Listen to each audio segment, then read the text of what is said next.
As I've been trying to work through the book of Revelation, following the theme, the revelation of Jesus Christ, I would like to continue that in chapters 12 through 14.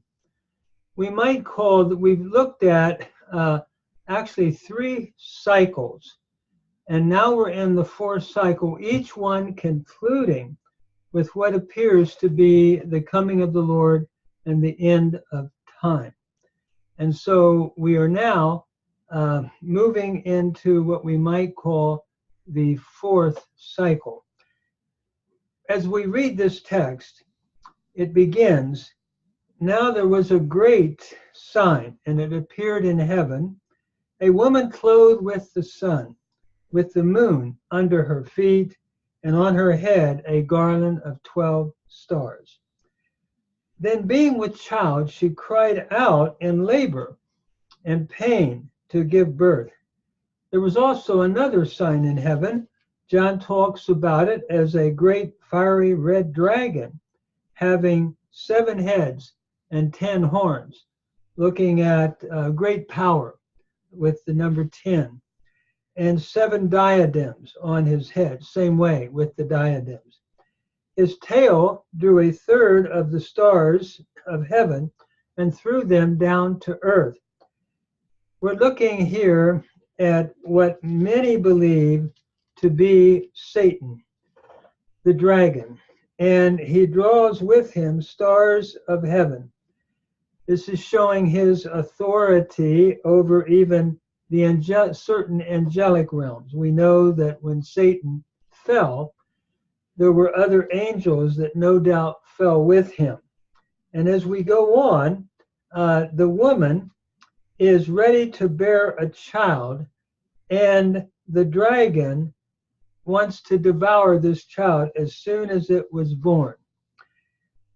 The child that was born was a male child that would rule the nations with a rod of iron. And our mind goes back to the text in Psalm 2, where you shall crush the nations, Teruim, Beshevet Barzel, with an iron scepter.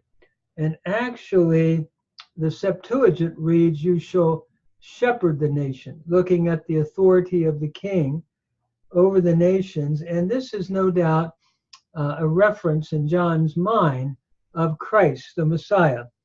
And the woman giving birth represents, can we say, Israel in the leading up to the birth of Christ.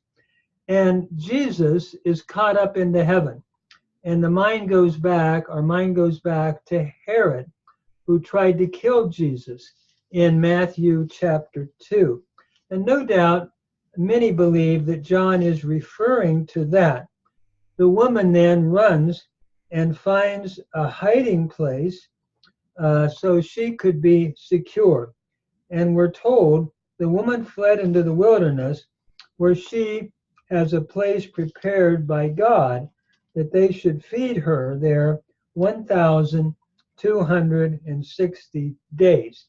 Again, we've been talking about that figure, which would be like 3.5 years, possibly many feel going back to Epiphanes and the 3.5 years of what he did when he entered the temple and did the devastation during his time. And so it appears that God does provide for the people of God escape, at least some of them escape. And this is what it could be looking at, or a protection. Not all, but some. And so as we move on, there is this battle in heaven, and we're told that Michael and his angels fought against the dragon. And the dragon and his angels fought back, but they did not prevail. I think of Milton's Paradise Lost as I read this, and Satan's fall. The great dragon is called the devil by John, and the old serpent. John is no doubt drawing the imagery out of Genesis chapter 3, and he deceives the world. And certainly this has been Satan's activity. We're told there was a loud voice in heaven saying, "Now salvation and strength and the kingdom of our God and the power of his Christ has come." Here we now come back to the theme, that is Christ. For the accuser of our brethren, who accused them before our God day and night, has been cast down. And who are they who have overcome? Believers who have overcome by the blood of the Lamb. There we come back to that sacrifice that Christ all the way through provided, and by the word of their testimony, and they did not love their lives to death. Therefore rejoice, O heaven, and you who dwell in them. But woe to the inhabitants of the earth and the sea, for the devil has come down, having great wrath, because he knows his time is short. So we're looking now, no doubt, at this world as a short time. It could be looking also futuristically at the last, toward the end, but still, it's a short time, and Satan is active, John is saying. And so what he does, he turns, Satan being the dragon, turns his attention against the woman. Notice when the dragon saw that he had been cast to the earth, he persecuted the woman who gave birth to the male child. But the woman was given 2 wings of a great eagle, that she might fly into the wilderness, where she was nourished for a times and a half of time. In other words, no doubt looking at how God is nurturing the church in spite of all that's going on. For those who take this to be a 3.5-year period of this world and what is happening. So the serpent spewed water out of his mouth like a flood after the woman, that he might cause her to be carried away by the flood. But the earth helped the woman, and the earth opened its mouth and swallowed up the flood which the dragon had spewed out of his mouth. In other words, the Lord is providing a place of assurance and victory. The Lord is greater than Satan. He who has conquered death is greater than the dragon, who is seeking to create violence and death. So the dragon was enraged with the woman and went to make war with the rest of her offspring, who keep the commandments of God and have the testimony of Jesus Christ. And so the woman here, many believe, is a combination of Israel giving birth to the Messiah, to Jesus, who is caught up to heaven, and then the church, as the imagery of the woman continues, that Satan now is attacking. And to John's readers, it would fit well in that first century setting of emperor worship. So this leads now into chapter 13. And we're told that John says, "I stood on the sand of the sea, and I saw a beast rising up out of the sea, and it had 7 heads and 10 horns." We're looking again at the authority of this beast and its power. But on its heads, it had blasphemous name. Now the beast that I saw, and he goes back to Daniel 7, was like a leopard, had feet of the bear, mouth of a lion, and the dragon the dragon gave him power, a throne, and great authority. The dragon, being Satan, gives authority to the Roman emperor, and at this time Domitian, who is somewhat of a summary in its evil form of all the previous, Gentile world powers that Daniel had talked about. And I saw one of his heads as it had been mortally wounded, and the deadly wound was healed. And many believe that Domitian is like a Nero revived. It was thought that Nero, who had committed suicide, was going to come back again and be alive. And many suggest that this is what John is alluding to the Emperor Domitian, who is like a revived Nero. So they worship the dragon who gave authority to the beast. They worship the beast, and the beast being the emperor worship, saying, who is like the beast, and who is able to make war with him? And he was given a mouth, speaking great things in blasphemy. And of course, the mouth of great things that he speaks is that you had to recognize the emperor as Lord and really his divinity at this time. And again, he was given authority to continue 42 months. We understand the 42 months, as many do, of the period of time from the resurrection of Christ to the second advent. Basically, Rome then becomes a type, could we say, of the world as a whole, and the evil that Satan perpetrates in the world, typified by Rome as well, and that would have had meaning to the first century audience, but all the way through time as well, culminating in the final great tribulation time. And notice it goes on to say, he opened his mouth to blaspheme against God, and he makes war with the saints and is seeking to overcome them. And authority was given to him over every tribe, tongue, and nation. So we're looking at the power of the Roman Empire and the power of the world system that Rome represents, and all who dwell upon the earth. In other words, a great multitude at that time will worship him whose names have not been written in the book of life of the Lamb. Here we have the Lamb again, slain before the foundation of the world. In other words, don't follow those who are going after emperor worship and the world system. But listen, John is saying, have an ear to hear and don't go after what evidently many were doing at this time in the elevation of emperor worship. And we could say, typifying the world as a whole. He who leads into captivity shall go into captivity. He who kills with the sword must be killed with the sword. In other words, God's going to bring judgment someday, but in the meantime, it's the patience and faith of the saints that are called for. Then there's a second beast coming up out of the earth, and it had two horns. It looks like a lamb, but really it speaks like the dragon. Here we have the satanic trinity. The dragon representing Satan, emperor worship representing Christ, and now the dragon almost representing the Holy Spirit.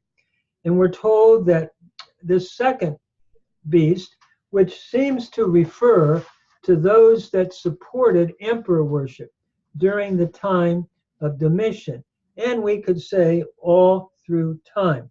They were the local officials, probably the religious officials at that time that were elevating the importance of emperor worship.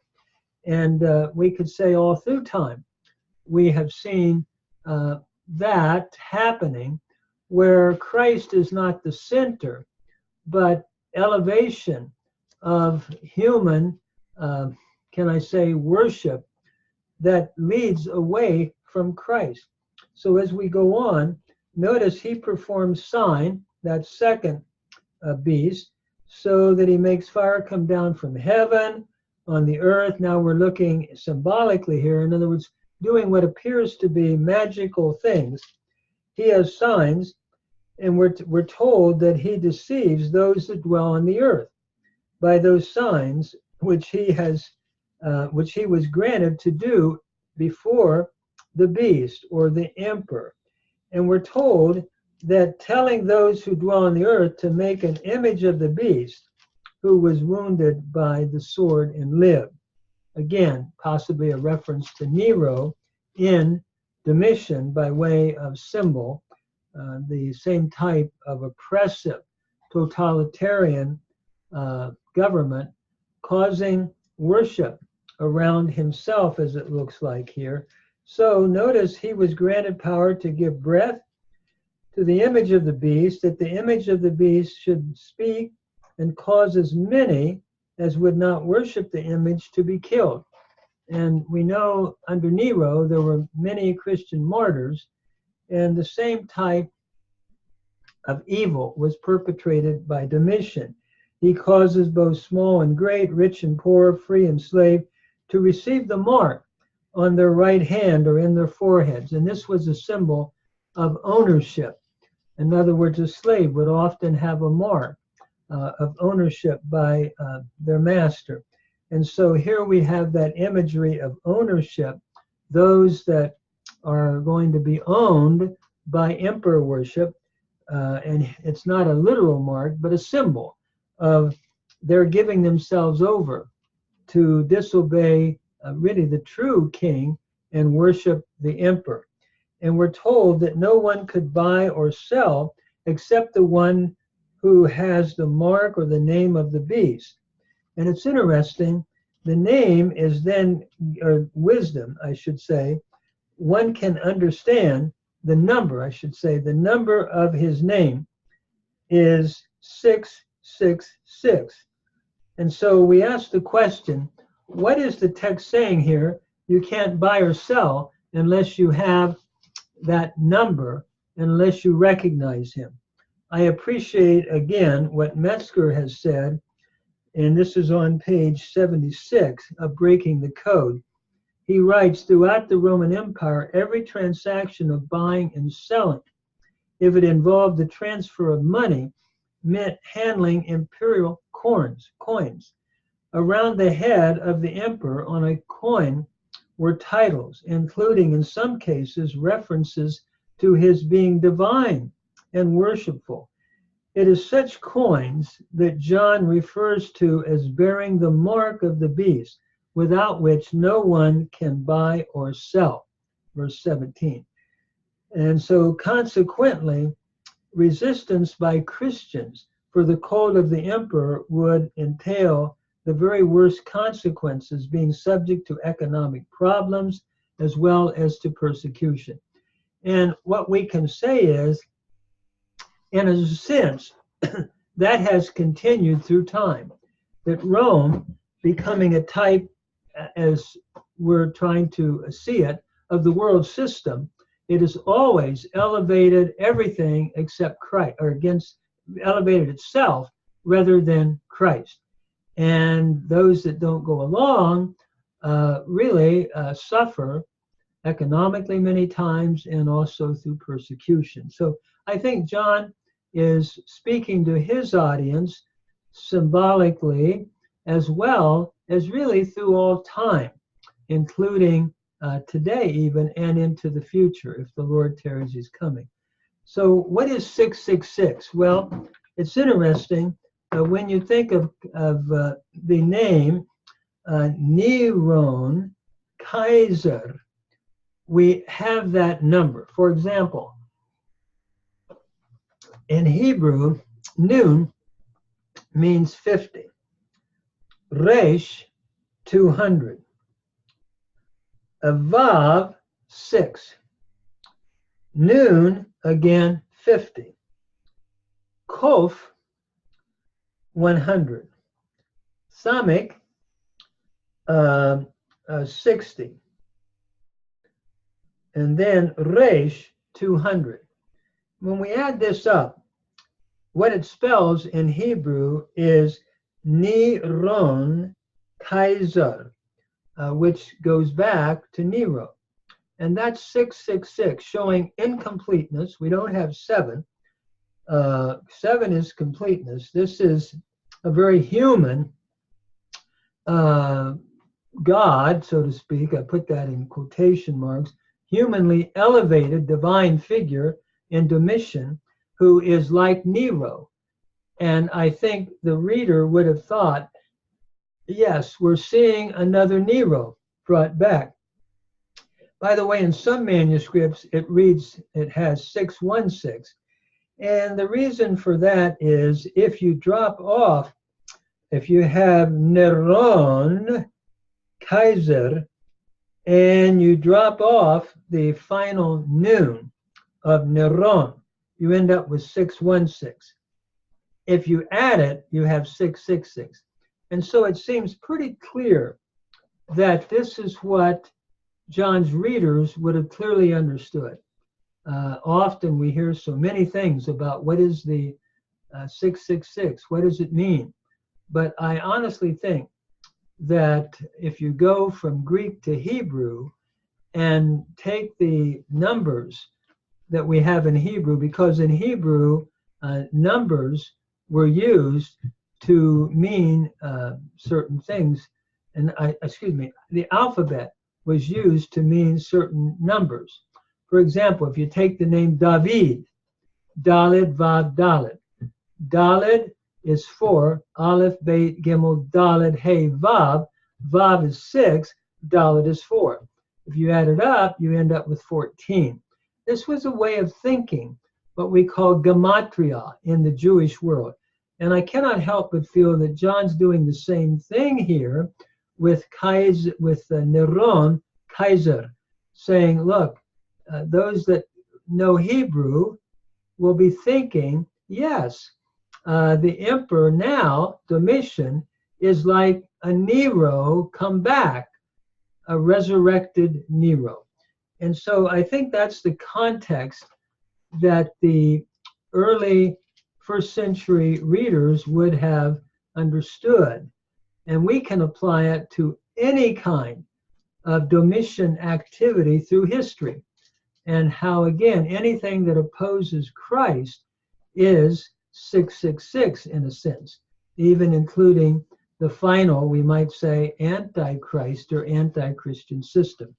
So following this, we then come to 14, which will complete this fourth cycle. Notice it says, then I looked, and behold, a Lamb standing on Mount Zion, and with him 144,000, having his Father's name written on their foreheads. So now, what a difference, the Father's name written on the forehead. And we're told, I heard a voice out of heaven, like the voice of many waters, and like the voice of loud thunder. And I heard the sound of harpists playing their harps. And they sang, as it were, a new song before the throne, before the four living creatures and the elders, and no one could learn that song except the 144,000 who were redeemed from the earth. Now notice the theme of Christ now comes back. These are the ones who were not defiled with women, and being defiled with women is a Hebrew way in the Hebrew Bible of depicting idolatry, being defiled in an immoral way, like in an adulterous relationship for a married man with a woman, for example, other than his wife. So these are the ones then who have kept their virginity in a, can I say, symbolic sense, in that they follow the Lamb. Here we have Christ brought back into the theme now. These were redeemed from among men, being the first fruits to God and to the Lamb. And in their mouth was found no guile, for they are without fault before the throne of God. So again, we saw the 144,000, many believe representing the Israel, the new Israel, or the Israel, I should say, being the church, the spiritual Israel. And they're representing redeemed from all over the world now, who are seen in heaven, and they are the ones who follow the Lamb. And they are not bowing to emperor worship or what it typifies or symbolizes throughout world history. Then we have the announcement of the three angels. He said, I saw an angel in heaven flying in the midst of heaven, having everlasting gospel to preach to those who dwell on the earth, to every nation, tribe, tongue, and people. And the word that is said by the angel is, fear God and give glory to him, for the hour of his judgment has come.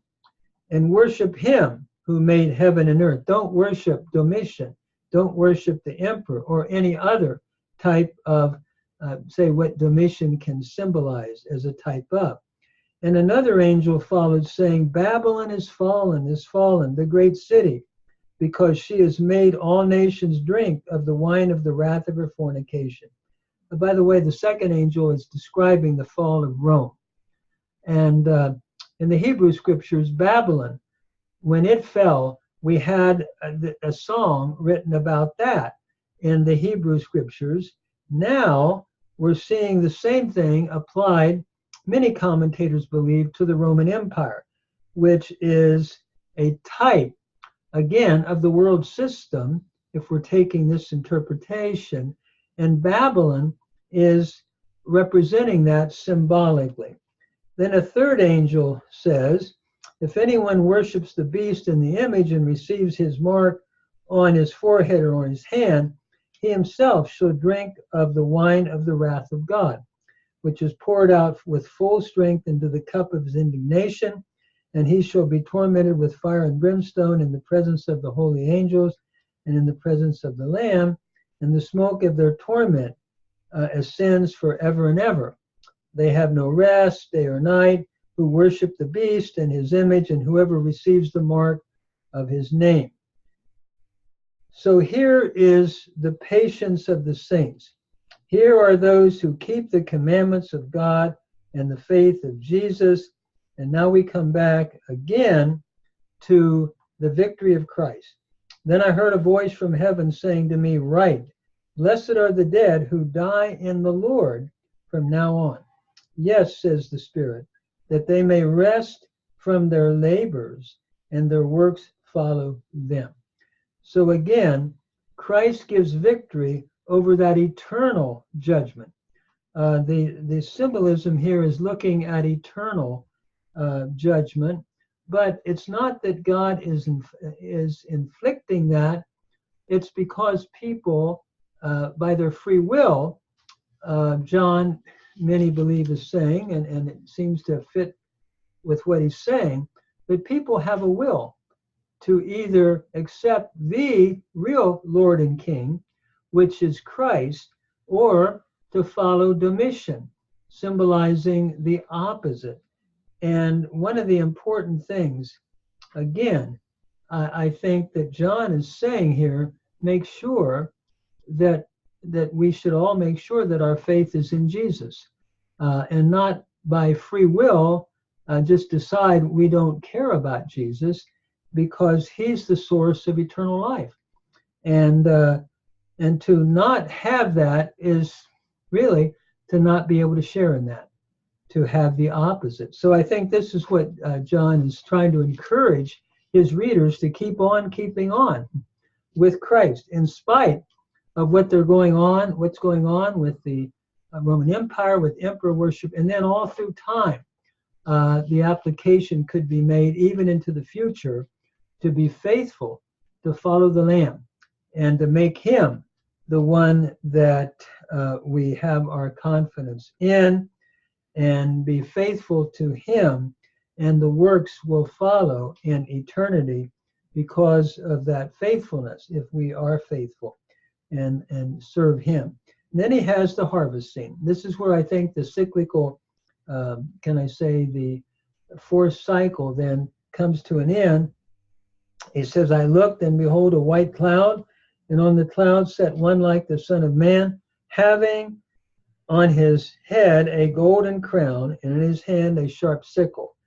And another angel came out of the temple, crying with a loud voice to the one who was on the cloud, Thrust in your sickle and reap, for the time has come for you to reap, for the harvest of the earth is ripe. So he sat on the cloud, and he thrust in his sickle on the earth, and the earth was reaped. Then we have another angel, and we're looking at a harvest scene here. And the mind of many commentators go back to Matthew 13, where Jesus talks about, let the wheat and tares grow together until the end of the age. At the end of the age, Messiah will return, Christ will come with his mighty angels, and there will be a great harvest scene, separating wheat from tares. So I cannot help but think that we're at the wrap up now. We're at the end where Christ is coming back to judge, this being, again, we believe, the fourth cycle, which fits well with the teaching of the Gospels, that the end of this time on earth will be at the second advent of Christ with his glorious angels to have a final harvest scene. And that's repeated with a dual scene, the same kind of a scene of the vintage harvest. Then another angel came out of the temple, which is in heaven, he also having a sharp sickle. And this other angel came out from the altar who had power over fire, and he cried with a loud voice to him who had the sharp sickle, thrust in your sharp sickle and gather the clusters of the vine of the earth, for her grapes are fully ripe. So the angel thrust the sickle into the earth and gathered the vine of the earth and threw it into the great winepress of the wrath of God. And the winepress was trampled outside the city. And notice the city here is representing probably the people of God, many believe. And blood came out of the winepress up to the horses' bridles for 1,600 furlongs. So the picture here is final judgment. One using the harvest scene, the other using the vintage scene, where both picturing of the final, day of judgment that would come. And I think John is saying, follow the Lamb, and he will reward you. Judgment is coming. He will judge the world someday. And I believe that's what John is driving at in this dual imagery of reaping, both in the harvest scene and in the vintage scene. So when we look at this section, I believe all the way through what I'm reading is the encouragement to follow Christ, to follow the Lamb. Don't be entangled with any type of emperor worship. Follow the Lamb. He is the one who will reward you in the world to come.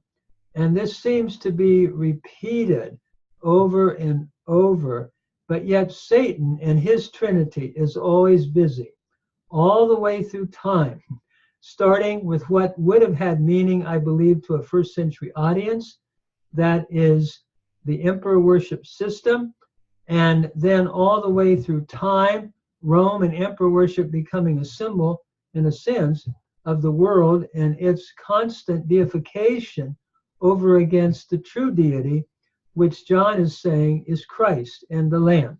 So follow the Lamb, be faithful to him in the midst of this world system, whether I think John is saying he's writing to a first century audience, but I think writing for all time, that every period of church history would be able to apply this, because Rome is always there, in a sense, causing people in emperor worship, whatever form it might take, to move away from following the Lamb and his redemptive work, which he has accomplished. So to me, this is a very interesting section, not an easy section, highly symbolic. And I'm not saying I have the final interpretation, but I have tried to follow what many have said through this symbolism, and what I think John is trying to get at by encouraging his readers, which has to have meaning to them.